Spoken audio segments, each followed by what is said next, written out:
Sa pagre-retiro ni Big J Robert Jaworski ng kanyang jersey number 7 sa PBA, sinariwa niya mga aral na natutunan niya sa paglalaro, pati na ang kahalagahan ng never say die attitude. Nakatutok si Chino Trinidad.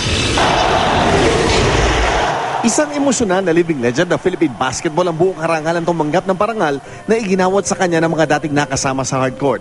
Muling ipinaalala ng dating national coach na si Robert Big J Jaworski ang kahalagahan ng pakikipagtulungan at paglalaro ng tapat sa lahat ng gawain.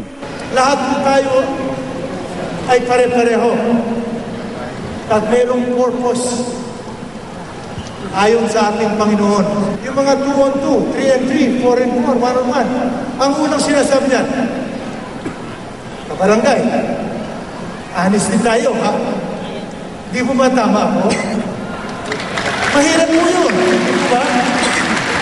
Pero kasama po nun ay pag-asa na walang dayaan, pagsisikap, pakikisa, fairness, yung at yung tinatawag po hindi buhaya.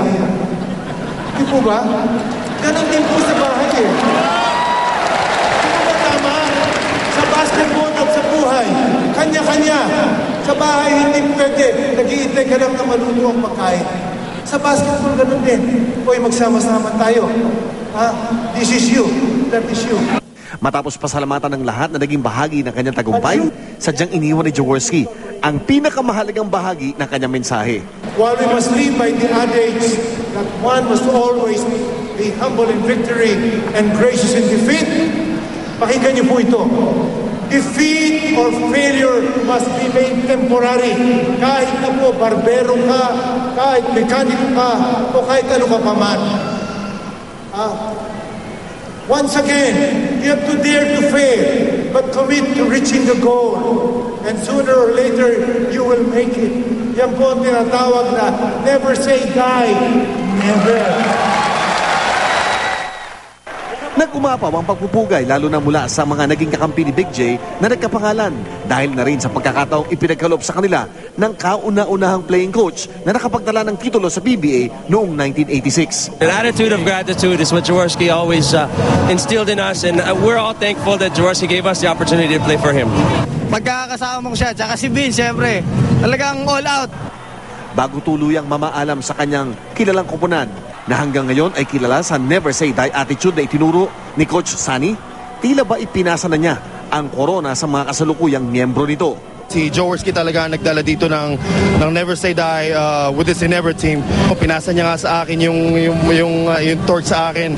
Pinapasa ko rin to from these guys na to play hard and always have that never say die attitude. Sa huling pagkakataon, nagpasalamat ang 1978 PBA Most Valuable Player sa fans na naging haligi ng kanyang tagumpay. Paano niyo gustong maalala ang number 7 ni Sonny Jaworski?